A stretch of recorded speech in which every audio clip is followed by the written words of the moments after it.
লৈছোঁ গৰম তেল, বেছি লোৱা নাই, অলপেই লৈছোঁ। এতিয়া মই আপোনালোকক জোখটো কেনেকৈ কম, ধৰক ডাঙৰ চামুচেৰে 2-3 চামুচ লৈছোঁ মই তেল। কেলৈ হাঁহৰ মাংসত অলৰেডি তেল থাকেই, সেইটো কাৰণে তেল লৈছোঁ মই ইমান কমকৈ।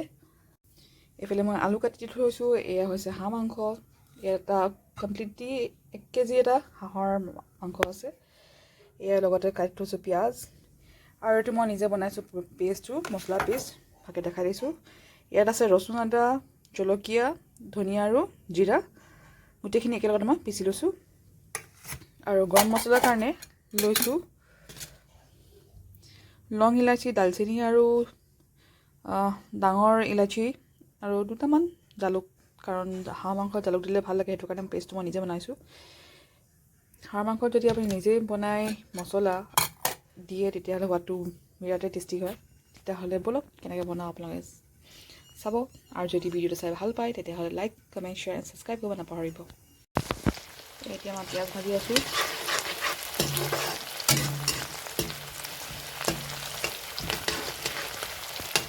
ডাঙৰ চাই 2টা পিঁয়াজ দিছোঁ ইয়াতে।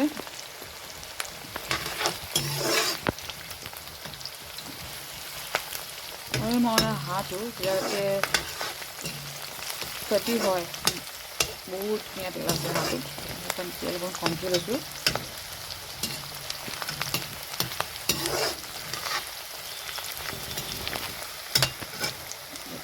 ভালকৈ পূৰা ৰঙা হোৱালৈকে, লগত নিকিলেমান তেজপাতো দি দিছোঁ, মই ক'বলৈ পাহৰিলোৱেই। পিঁয়াজখিনি অলমষ্ট হৈ গৈছে, চাব পাৰিছে পিঁয়াজখিনি অলমষ্ট হৈ গৈছে। এতিয়া মই ইয়াতে দি দিম মাংসখিনি।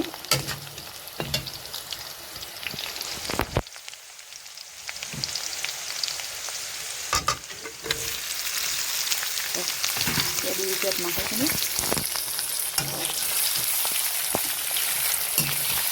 ভালদৰে ফ্ৰাই কৰি লওঁ। দি দিছোঁ, দি দিলে অকণমান লৰাই লওঁ, লৰাই দিলে তাৰপিছত ৰচুন আদা পেষ্টৰ যোনটো মছলা পেষ্ট বনাইছিলোঁ সেইটো ইয়াত দি ফ্ৰাই কৰি লৈছোঁ।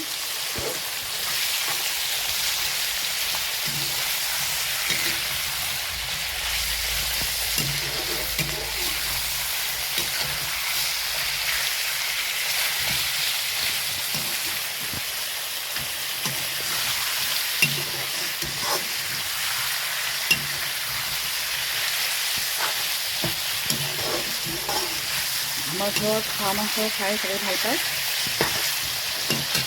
মানে হাঁহৰ যি ৰূপে হ'লেও মানে খাই ভাল পায়, ড্ৰাই ফ্ৰাই হওক বা খুৰমা নিদিয়াকৈ বনালেও ভাল পায়, খুৰমা দি বনালেও ভাল পায়, মানে অলমষ্ট চবেই ভাল পায়।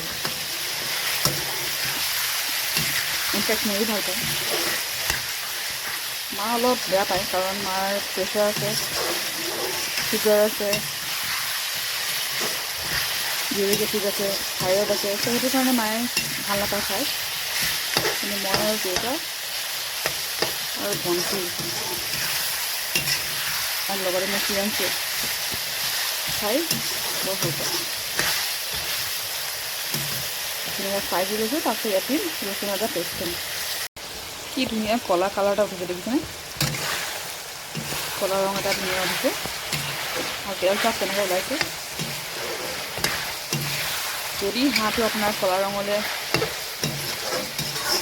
ট্ৰান্সফাৰ হয় তেতিয়াহ'লে আপোনাৰ হাঁহটো বিৰাট টেষ্টি আৰু বনাইছেও ভাল। লৈছোঁ, এতিয়া মই ইয়াত দিম অকণ হালধি,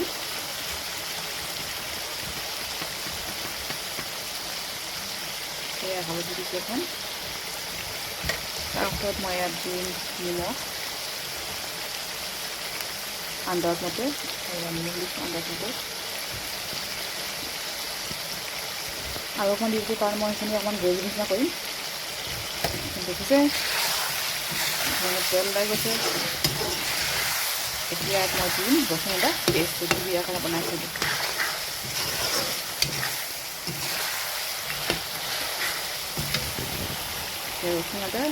ৰচুন আদা, জিৰা, ধনিয়া আৰু জলকীয়া পেষ্ট।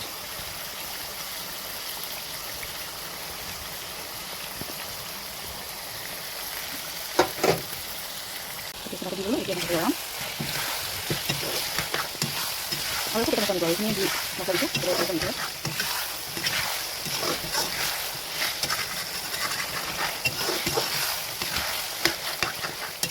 আলুটো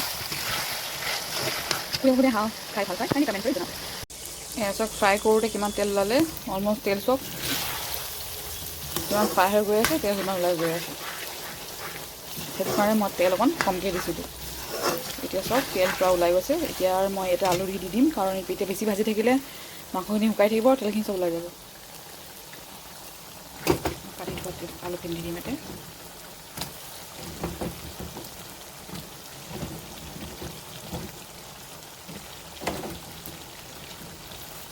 নতুন আলু হয়, সেইটো কাৰণে মই বাকলিবোৰ চব গুচাই দিয়া নাই। নতুন আলু বাকলিয়ে চাকলিয়ে ভাল লাগে খাই।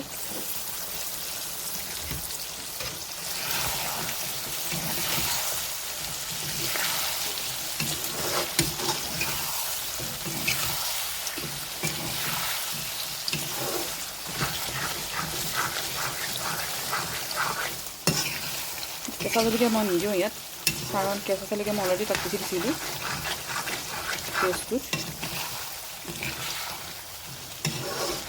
এতিয়া এইখিনি ভালদৰে ঢাকন লগাই দিম আৰু সিজিবলৈ এৰি দিম।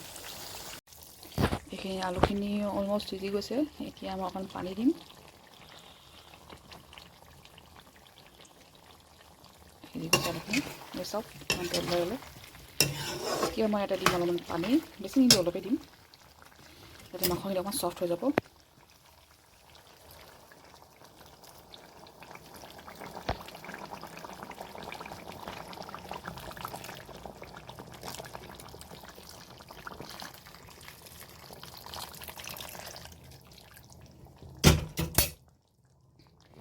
এতিয়া কি কৰোঁ, গোটেইখিনি চফাই ঢাকন লগাই থৈ দিম, যাতে এইখিনি অকণ চফ্ট হৈ যাওক।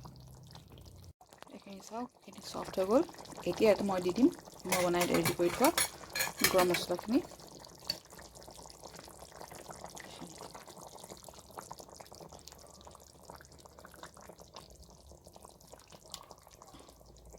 অকণ পানী মিক্স কৰি পেলাই লৰাই পেলাই দি আছোঁ। মছলাও দিয়া হৈ গ'ল। এতিয়া অকণ লৰাই দিওঁ।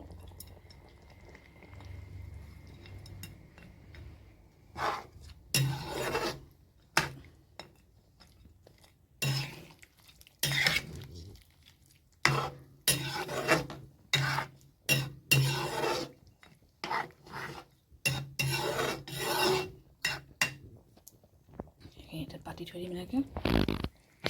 লাহে লাহে মছলাখিনি মাংসৰ ভিতৰত সোমাই যাব আৰু মাংসখিনি চফ্টো হৈ যাব আৰু পানীখিনিও অলপমান শুকাই যাব। মই পানী বেছি দিয়া নাছিলোঁ, অলপে পানী দিছোঁ, কিন্তু তেলৰ কাৰণে বেছি দেখাই আছে আপোনাৰ। এতিয়া বইলিং ষ্টাৰ্ট হৈ গ'ল, তো এতিয়া ঢাকনখন লগাই থৈ দিম চফ্ট হোৱালৈকে। এয়া মোৰ ডাক কাৰী অলমষ্ট ৰেডি। এইখিনি জহা চাউল লগত চাৰ্ভ কৰি গৰমে গৰমে খালে খুবেই টেষ্টি লাগে। আৰু লাষ্টৰ সময়ত একদম যেতিয়া গৰমে গৰমে খাম তেতিয়া ধনিয়াটো দিম। এতিয়া ধনিয়া দি দিলে ইয়াতে গলি যাব, সেইটো কাৰণে ধনিয়াটো নিদিওঁ। লাষ্টৰ সময়ত যেতিয়া খাম তেতিয়া দিম।